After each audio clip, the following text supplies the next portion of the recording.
Walang duda, SGA MVP ngayong season. Kevin Durant binunyag ang totoong rason kung bakit sumali sa Warriors. At Steve Kerr natakot sa sinapit ngayon kay Curry.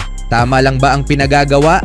Ngunit bago ang lahat, kung gusto nyo ng matibay na running shoes, new men's and women's trendy shoes with shock-absorbing durable sneakers, mabibili lamang sa halagang $1,999. I-click lamang ang link sa comment section.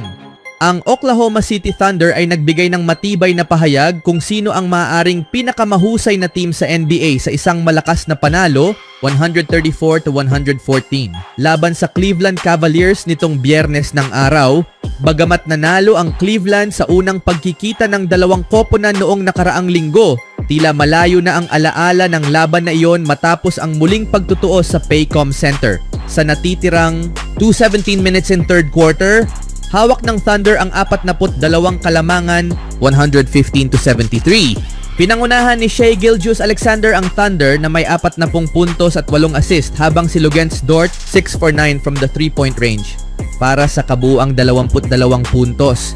Nagdagdag naman si Jalen Williams ng 19 na puntos, 6 na rebounds, 5 assists, 3 steals at 2 blocks. Samantala, si Darius Garland ang nanguna sa Cavs na may 20 puntos at 9 na assist, ngunit kulang siya sa suporta. Si Jarrett Allen ay nag-ambag ng 13 puntos at 7 rebounds, habang si Ty Jerome ay may 12 puntos na may perpektong 2 for 2 from long range. Si Donovan Mitchell sa kabilang banda ay nagtala ng season low na 8 puntos, may shooting 3 of 15 from the field. Sa panalo na itabla ng Thunder ang record ng Cavaliers bilang pinakamahusay sa NBA sa 34-6 record. Hawak ng Cleveland ang 12-10 lead in 5:27 remaining in first quarter. Ngunit sumabog ang Thunder sa isang 22-2 run. Sa unang 12 minuto, nalampasan ni Gilgeous-Alexander ang kabuuang puntos ng Cavaliers 15-14. Mas marami pang turnovers ang Cavs kaysa sa naipasok nilang shooting na may 7 turnovers sa isang mahirap na quarter. Nagpatuloy ang dominasyon ng Oklahoma City sa unang half, pumapasok sa halftime na may 75-49 lead. Si Gilgeous-Alexander ay may 26 na puntos sa halftime, habang si Dort ay may 13. Ang Thunder ay may shooting 58%, 11 for 19 from the 3-point range. Sa kabilang banda, si Garland ay may 15 puntos sa halftime para sa Cleveland, sinundan ni Isaac Okoro na may 7. Si Allen ay nagdagdag ng 6 na puntos at 7 rebounds, habang si Mitchell ay nakapagtala lamang ng 5, 2 of 12 shooting. Bagamat hindi naglaro si Isaiah Hartenstein ng Thunder dahil sa left calf strain na nakuha niya sa panalo laban sa Philadelphia noong Miyerkules, pinangunahan pa rin ng team ang laban. Muling susuriin ang kondisyon ni Hartenstein sa loob ng isang linggo. May panahon ang Cleveland hanggang Sabado upang pag-isipan ang performance na ito sa pagtatapos ng kanilang 3 laro na road trip laban sa Minnesota Timberwolves. Samantala, ang Oklahoma City ay may back-to-back na laro at makakaharap ang Dallas Mavericks ngayong Sabado. Anong masasabi niyo mga kaibigan kay Shai Gilgeous-Alexander? Sa sumunod na balita naman. Pagkatapos tulungan ng Oklahoma City Thunder na umabot sa 2016 Western Conference Finals, nagdesisyon si Kevin Durant na umalis at sumali sa koponang tumalo sa kanila, ang Golden State Warriors. Nanalo si KD ng 2 NBA titles kasama ang Warriors bilang bahagi ng kanilang dinastiya kasama sina Stephen Curry, Draymond Green at Klay Thompson. Galit ang mga tagahanga ng Thunder nang iwan siya ng kanilang franchise star noong summer na iyon.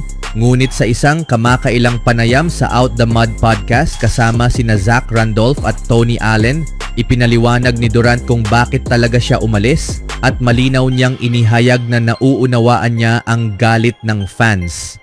Alam ko na mahal nila ako sa OKC, kaya noong basta na lang akong umalis kahit malapit na kami sa finals, nauunawaan ko kung bakit sila galit, sabi ni Durant. Pero hindi ko kayang gumawa ng desisyon base sa gusto ng iba. Gusto ko lang ng bagong karanasan.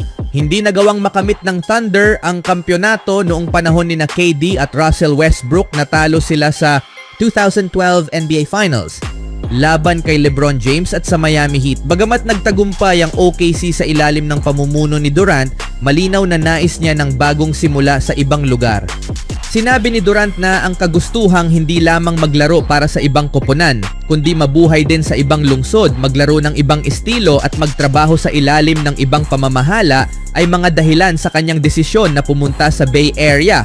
Hanggang ngayon, sinasabi pa rin ng ilang NBA fans na hindi kailanman nanalo si Durant ng championship ng mag-isa. Lumipat siya sa Brooklyn Nets upang patahimikin ang mga kritisismong iyon, ngunit hindi nagtagumpay ang kanilang Big 3 experiment. Samantala, ang kanyang panahon sa Phoenix Suns ay hindi rin tumutugma sa inaasahan. Gayunpaman, wala nang pakialam si Kevin Durant sa opinyon ng mga fans tungkol sa kanya. Patuloy siyang kikilalanin bilang isa sa pinakamahuhusay na manlalaro sa kasaysayan ng NBA. Samantala, muling nagiging contender ang Thunder matapos ang ilang taong rebuilding at mukhang seryosong title threat na sila ngayon sa pangunguna ng franchise star na si Shai Gilgeous-Alexander. Malamang, hindi na nagtatanim ng sama ng loob ang mga taga-suporta ng OKC laban kay KD.